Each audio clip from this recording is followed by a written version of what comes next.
이슈 따라잡기 전에 오늘은 김대중 전 대통령 장남 김홍일 전 의원의 별세 소식부터 전하도록 하겠습니다. 지난 토요일 별세했습니다. 향년 71세였습니다. 고인이 남긴 회고록의 한 대목이 제 기억에서 떠나질 않습니다. 1980년 서울의 봄, 갑자기 중앙정보부로 끌려갔다. 내가 김대중 아들이냐? 난 이미 빨갱이의 아들이 돼 있었다. 이렇게 적혀 있었습니다. 아무런 질문 없이 두들겨 맞고 까무러치기를 반복했고 차라리 죽여달라고 했지만 죽여달라고 여기선 송장으로 나가는 것이 호강이다며 또 때렸다. 이렇게 적혀 있습니다. 그래서 책상으로 올라가 콘크리트 바닥을 향해 머리부터 몸을 내던졌다. 그때 나는 목을 다쳤다. 고인은 그 고문 후유증으로 얻은 파킨슨스 병으로 지난 15년을 고생했습니다. 김홍일은 DJ의 아들이기 이전에 정치적 동지였습니다. 그가 고생스러운 생을 마감하고 아버지 곁으로 떠나갔습니다. 장례는 나흘간 가족장으로 치러지는데 서울 신촌 세브란스 병원 장례식장에 조문객의 발길이 이어지고 있다고 합니다. 발인은 내일 23일 오전 6시 치러지고 장지는 광주 518 국립묘지입니다. 모친 이희호 여사의 병세도 위중한 걸로 알려졌습니다. 이 여사가 충격을 받을까 봐 가족은 김홍일 전 의원의 별세 사실을 알리지 않고 있다고 합니다. 다시 한번 고인의 명복을 빕니다. 자, 이런 소식으로 이슈 따라잡기로 이어가도록 한번 해보겠습니다. 김홍일 전 이수희 변호사님 나오셨네요. 어서 오세요. 예, 안녕하세요. 예. 김홍일 전 의원 별세는 갑작스러운 소식이었어요? 예, 어제 속보로 예, 이렇게 예, 떴죠.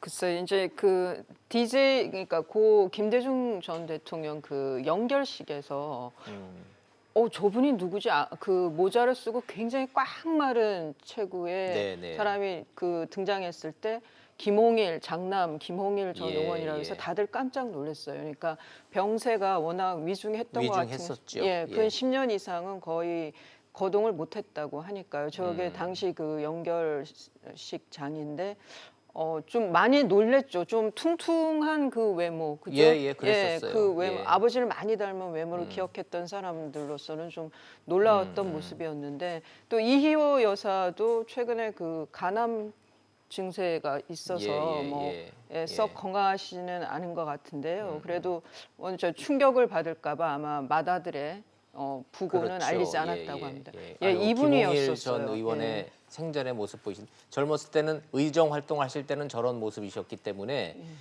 외모가 김대중 전 대통령하고 꼭 이렇게 쏙 닮았었어요. 예. 근데 나중에 병세가 악화되신 뒤로는 몰라보게 안 좋아하셨어요. 그러니까 이제 저게 앞서도 나왔지만 신군부 1980년 네. 김대중 내란 음모 사건 때 아버지하고 이제 계속 그 소통을 했던 정치적으로 늘 교감을 나눴던 그랬었죠. 장남이니까 그 김대중 전 대통령 때문에 그야말로 이제 그 고문을 받은 거죠.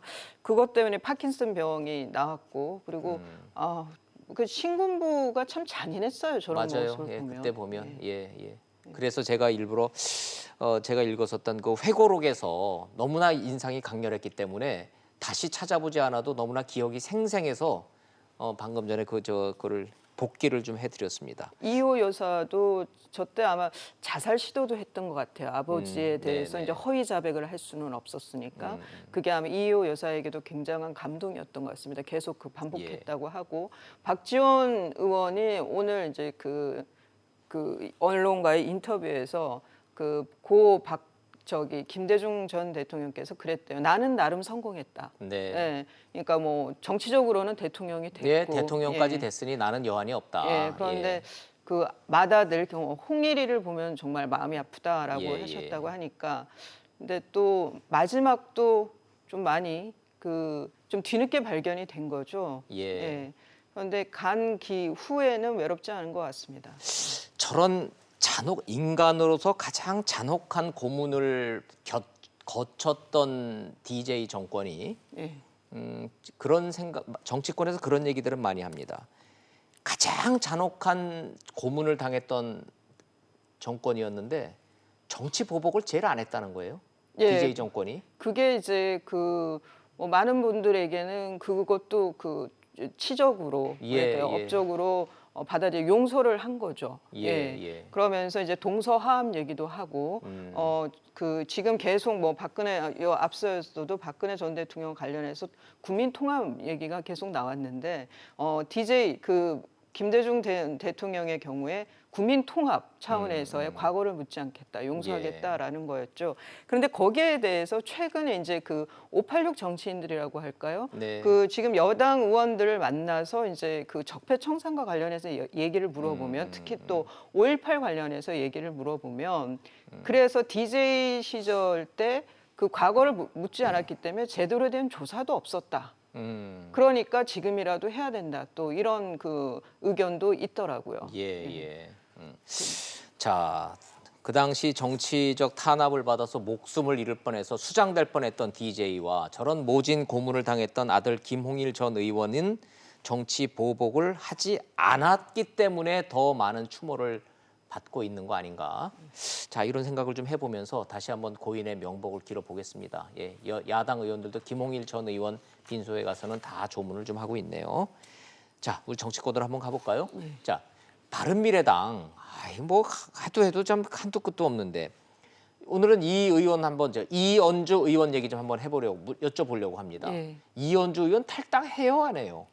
언젠가는 하겠지만 그게 총선 전에 언젠가는 하겠지만 지금은 아닐 텐데. 근데 이번에 하태경 의원 그 글 올린 거 보니까 잘 가세요 그랬던데. 그러니까 이제 무슨 소리예요? 이현주 의원이 4월 19일 날 출판 기념회를 했어요. 그러면서 저게 이제 유튜브로 생중계를 했습니다. 그리고 그 자리에서 이제 그 뭐 한국당 가느냐라고 하니까 뭐 저런 얘기들 한 거예요. 의원들이 지나가면서 늘 한마디씩 한다고. 이제 와야지. 와야지. 그러면 이제 본인은 그런다는 거예요. 이 의원은 아유 그럼요 하면서 그냥 가겠다는 얘기를 하는 거죠. 한국당 가겠다는 얘기지 않습니까? 예, 그러니까 이제 원유철 의원이 또 등장을 했어요. 그 출판 기념회에.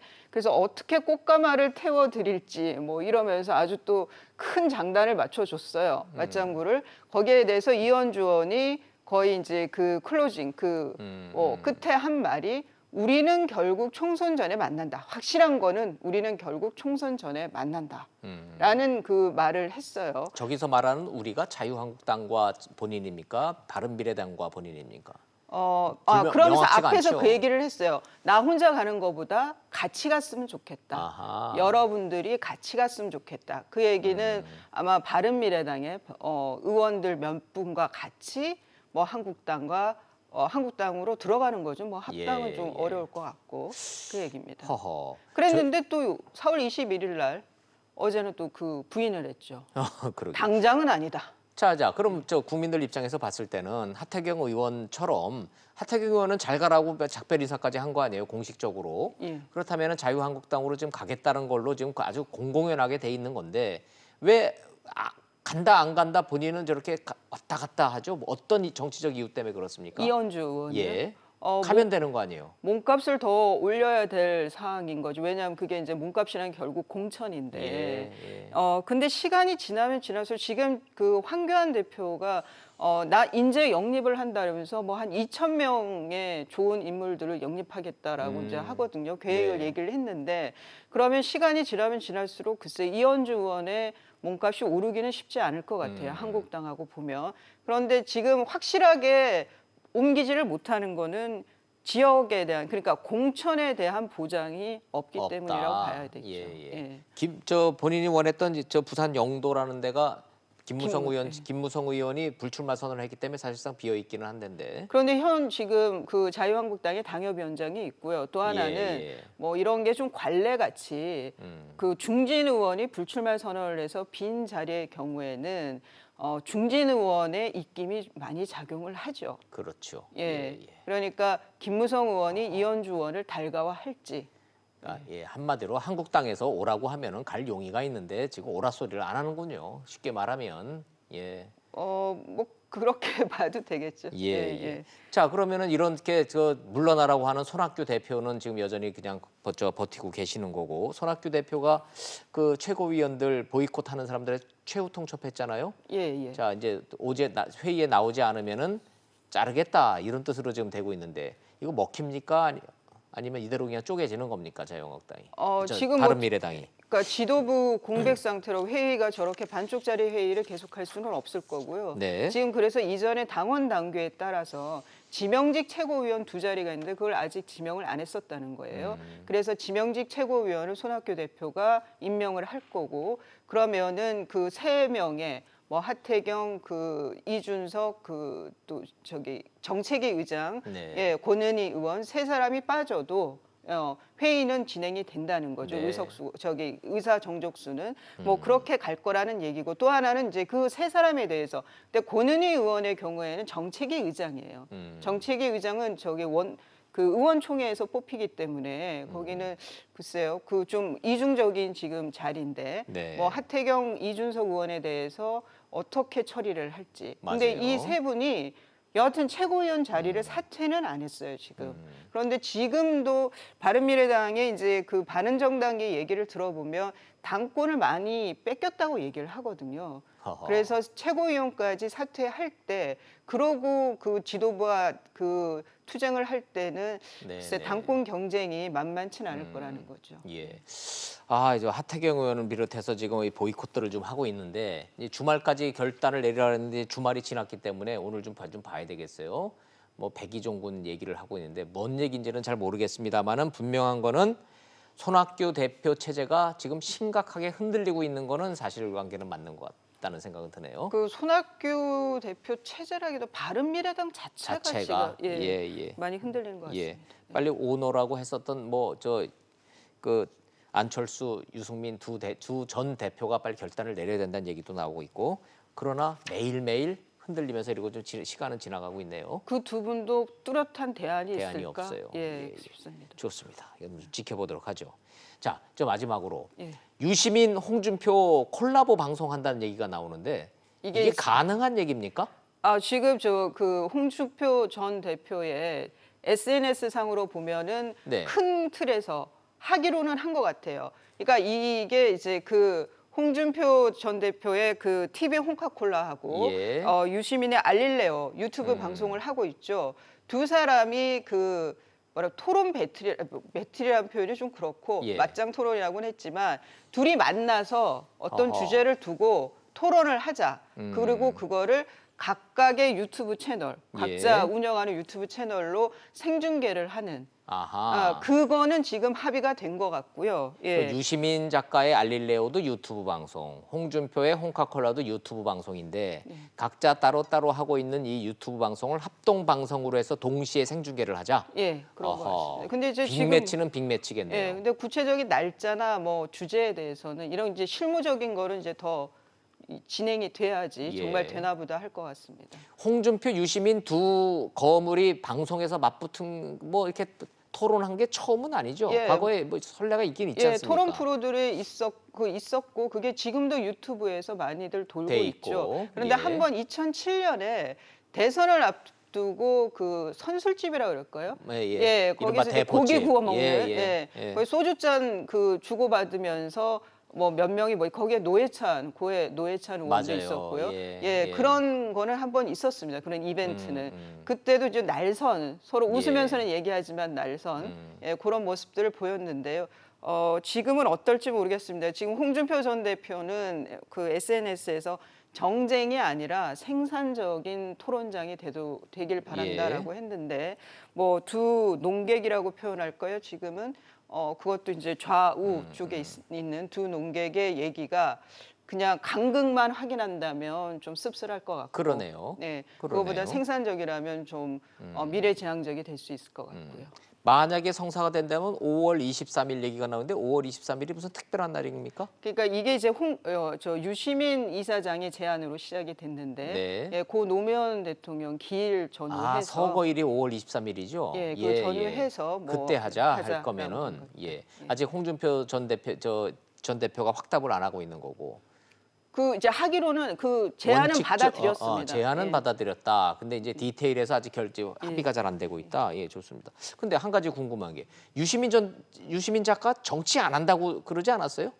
예, 본인은 그렇죠. 그렇죠. 지금까지는. 예. 그런데 지금 이런 합동 방송 하자 그러고 홍준표 대표하고 맞짱 토론하자고 제안하고 하는 것은 정치 행위 아닌가요? 만나서 무슨 무슨 에세이 쓰자는 건 아닐 거 아니에요. 누가 봐도 정치 애인이긴 하죠. 예. 근데 뭐 조국 수석도 죽어도 정치 안 한다고. 그 질문 드리려고 그러는 예. 거예요. 저기 보면은 저기 두 분 다 정치 안 하겠다는 두 분이 앉아서 계속 저렇게 방송을 하시는데 한 분은 대학으로 돌아가겠다고. 예. 그런데 저 앉아 계시는 저 두 분이 저 방송을 통해서 결국은 정치 행위를 하는 거고 결국은 총선 출마할 거다라는 얘기가 많이 나오고 있는데 이거 정치권에서는 어떻게 해석하고 있어요? 지금 이제 그 조국 수석에 대해서는 그 총선 출마가 아름다운 퇴로가 될 수 있을 거다라는 예. 얘기도 있고 그만큼 파급력이 세지는 않을 거다라는 좀 그 어두운 전망도 있고요. 유시민 이사장에 대해서는 지금은 이제 총선이 아니죠. 유시민 이사장은 대선 얘기죠. 주자라고 생각을 하니까. 그래서 지금은 체급이 좀 다릅니다. 모르죠. 언젠가 저 두 사람이 대선을 두고 다툴 수도 있는 거죠. 그러게요. 유시민 저 작가는 대선 주자로서 정치를 안 한다 그러는데 정치권에서는 아무도 믿질 않고 있고 조국 민정수석은 총선 출마 안 한다 하는데 정치권에서는 자꾸 한다고 그러고. 그래도 어쨌거나 사람이 많다는 거는 네. 저기 지금 여권 입장에서는 좋은 일이죠. 일이고 지금 야권 특히 예. 한국당 쪽에서는 뭐 뒤늦게 인재영님 얘기를 하기는 하지만 그렇죠. 좀 지켜봐야겠습니다. 예, 여권은 지금 스타 플레이어들이 많아서 지금 행복한 고민이니까. 알겠습니다. 이 정치인들의 이런 움직임들 좀 지켜보도록 하죠. 이수희 변호사님 잘 들었습니다. 고맙습니다.